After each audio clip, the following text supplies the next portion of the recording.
Hey YouTube, this is Stacy from humouroushomemaking.com, and today I'm going to tell you how not to make a fool of yourself, or aka how not to mess up your children and yourself in your homeschool all at the same time. So when I first started homeschooling, I had this grand idea of how things were going to be. So let me tell you, let me picture this for you.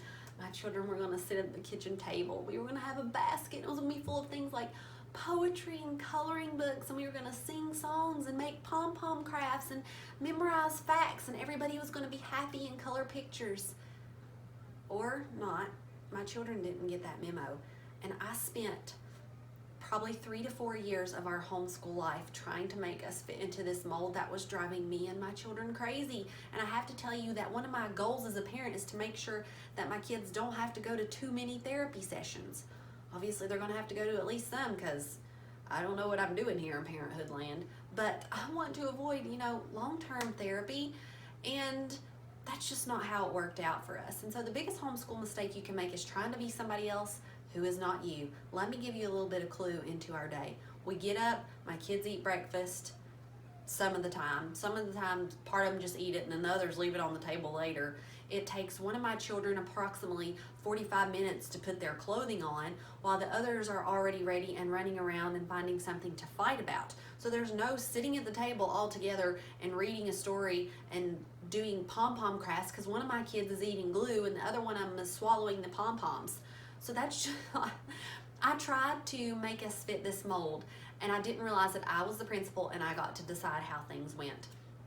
And it's okay to realize that you're different from somebody else.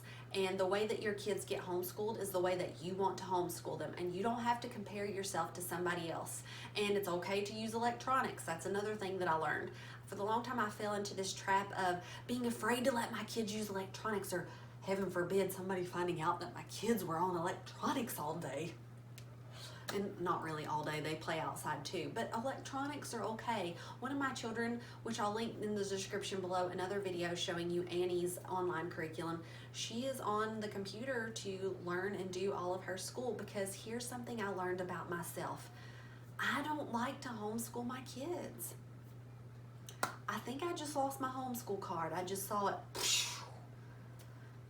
poof in front of my very eyes.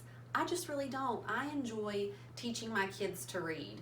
I enjoy teaching them their math facts. But when they get a little bit older, I really like to have them home with me. I like to have all my kids home with me, because my husband and I believe that you cannot separate your faith and your learning, because when you do, you make one or the other moot. And so we put them both together. Your faith and your learning go together, and that's why our kids are homeschooled. But I don't feel equipped or have the mental capacity to teach kids once they get a little older. But the awesome thing is you don't have to. You can have this amazing online curriculum where they can be home with you and have amazing teachers. But here's the kicker. If you love homeschooling your kids, you can do that. Nobody else gets to tell you exactly what you can do. So the biggest homeschool mistake that you can make, and the one that I made for a long time, was trying to fit in somebody's nice little neat homeschool box that I just wasn't made to fit into, and I was about to need a lobotomy. So how can you avoid this? You avoid it by trying lots of things. So try something that you think may work and then reevaluate and see if it does. For us, we tried this thing called Morning Basket. It seemed awesome to me. It seemed like an amazing idea, this cute little basket, and we tried it, and it was a disaster. It was an utter disaster. And so I nixed that.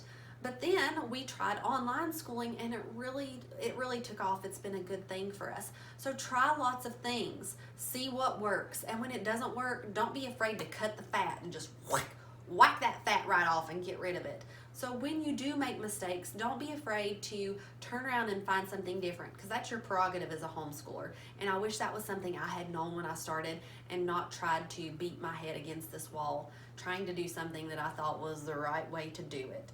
So don't make my mistake. Try lots of things, and when it doesn't work, try something else.